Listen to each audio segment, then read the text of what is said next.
Hello, I'm Kate Milliken and welcome to MS Learn Online. Parents of children with MS typically gather a vast amount of information about the disease, including how it's affecting their child now and accommodations that others have had success with outside of school. They may not, however, have a realistic understanding of how the family-school partnership can temper their concerns for their child's future. While schools are familiar with various pediatric illnesses and disabilities, pediatric multiple sclerosis presents some particular challenges due to the fluctuating nature of the disease, the changing needs of the child, and the disease relative rarity among children. In this first of a two-part interview, we'll be talking with Maria Milazzo. Ms. Milazzo is the nurse practitioner at the National Pediatric MS Center at Stony Brook University Hospital. Welcome to MS Learn Online, Ms. Milazzo. Thanks. I really appreciate you being here. So, to start, what are some of the common challenges that children with MS have in a school environment? Well, pediatric MS is a very rare disease or disability that many of the schools have never had experience with.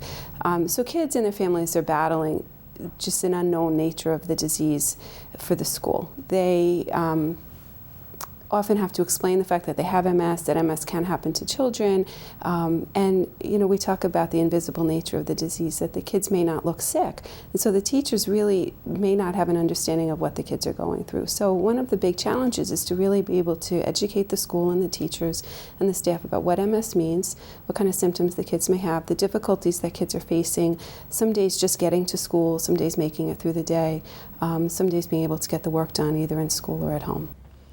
What are a child's rights regarding education?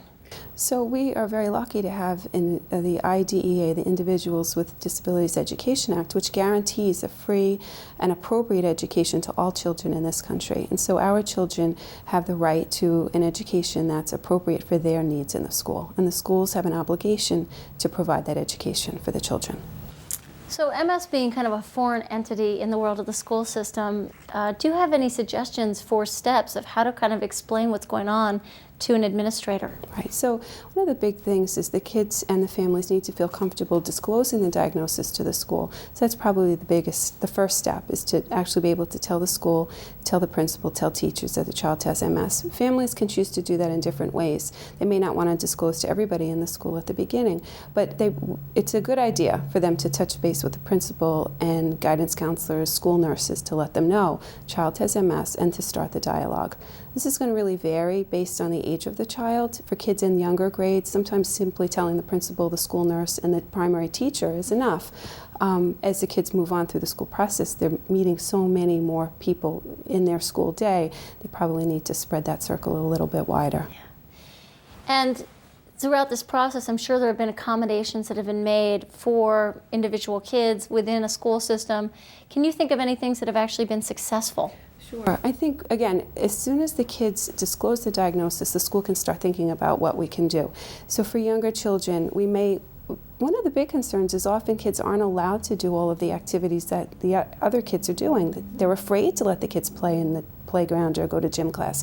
So first, to allay those fears, the kids have every right to be out doing their activities, and what we can do is ask the school to allow them to participate to their level of comfort and to understand that they may have varying levels of fatigue through days or over days, and so that they should be allowed to play or participate on a daily basis based on how they're feeling.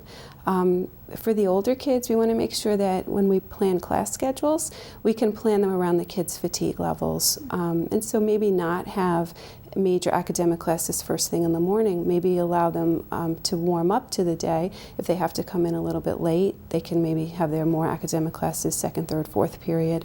Maybe not have gym class first thing in the morning so we don't fatigue and overheat first thing in the morning. Or we could try to build breaks in during the day, so alternate an academic class with a lighter class. And then to make sure that teachers know that when kids are out sick or out because of doctor's visits, they should be excused those absences. If they miss schoolwork, they should have an opportunity to catch up on the schoolwork. But really the biggest thing, and the thing that worries me a lot, is sometimes schools would offer the kids to stay home and have homeschooling. And that's not something that we think is a good idea. There's so much more that happens at school besides the academics. The socialization is really the most important part for most kids, and we want the kids in that environment. So we want to make sure that we can make whatever accommodations are needed to keep kids in school and happy and having friends in school. What's interesting about what you talk about, obviously there's a variable degree of fatigue or a day-by-day thing, and it really does become kind of a relationship, partly the teacher's responsibility to notice what's going on and make that choice, or a actual communication between the student and the teacher. Right. I think you're absolutely right. I think that the families and the kids really have to feel confident going into the school and talking to the school.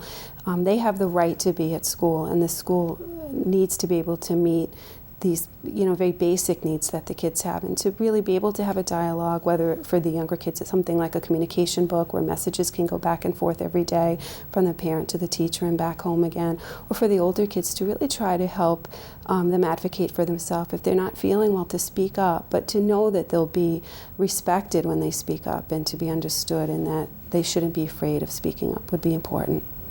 You've spoken about a number of people in the school administration, the school nurse, the immediate teacher, the principal, which I would think would be kind of overwhelming for a parent. So from your perspective, if you had to pick one person to be kind of the first go-to person, who's the right person to talk to? I think it varies based on the age of the child. I think for the younger school children, touching base with the school principal is probably the best if we want to make our initial point of contact the principal. And then we can find out, based on that school district's policy, is there a committee on special ed, or is there a special ed department? That would be an appropriate place to be touching base. But certainly the school principal could be that first contact. For kids that are older, again, we might want to notify the school principal, but I find that the school guidance counselors or social workers are often a good place to start that contact and find out what is the process. And again, speaking as a nurse, I think it's always invaluable to make friends with the school nurse, because that's the person who's going to really impact your kid's life every single day. Interesting. A child most probably has a healthcare provider. Can they be helpful in facilitating this relationship? I think it's really important to keep our primary care providers as part of our team. So the pediatrician is definitely someone who can help out with what's going on in the school. Because pediatric MS is rare, often children are traveling distances to get to a center for children with MS. So the MS Society has the Centers of Excellence for kids. So parents and children may be traveling a great distance, but right in your own community is your own pediatrician or your primary health provider. And that person can really be a good point of contact for the school district. They have a good working relationship probably already with the school, so they can help facilitate, and then you can use your Centers of Excellence or your specialty care to fill in and to provide a next level of information to the school. Right. As for the older children, as they get ready for college, children with MS, are there any specific things you feel like they need to prepare especially as they go into that next phase? Yeah, that's become an area of great interest at this point for me. What happens is our kids are growing up, and we realize this isn't a process that we can start in 11th and 12th grade. This is something that we need to be thinking about all along. So one, what are the child's goals for college? Are they going to go away? Are they going to stay and commute to a local community college? Is it doable at all? Is it doable? And for most of the kids it is doable, which is the amazing thing. But we want to make sure that the kids have accommodations in place early on. For kids to apply to college, many of them will need some sort of standardized testing, SAT, ACT, and kids are eligible for accommodations in that testing process. There are available accommodations including extra time on testing, 2-day testing, so that they don't have the fatigue associated with sitting for one long test. But in order to get those services and those accommodations from the testing boards, the kids need to already have documented within the school district that they're getting accommodations through the school, whether it's a 504 or an IEP. So we need to make sure we've laid down that groundwork first. And we've learned the hard way that if we wait until the last minute, we may not be able to get those accommodations. So think ahead, work with the school, try to have services, even if your kid kids are doing great. Having a 504 in place, which is sort of an understanding from the school that the child may have some medical issues that are going to impact his learning, but the kids may not, parents are worried that the kids are going to be treated differently. The kids won't be treated differently, but having that all laid out early will enable the kids to get what they need as they move on. Thank you so much, Ms. Milazzo. In our next conversation, we'll continue to learn more about the issues teens with MS face as they move and transition into the world of adult health care. We'll see you then. This is Kate Milliken for MS Learn Online.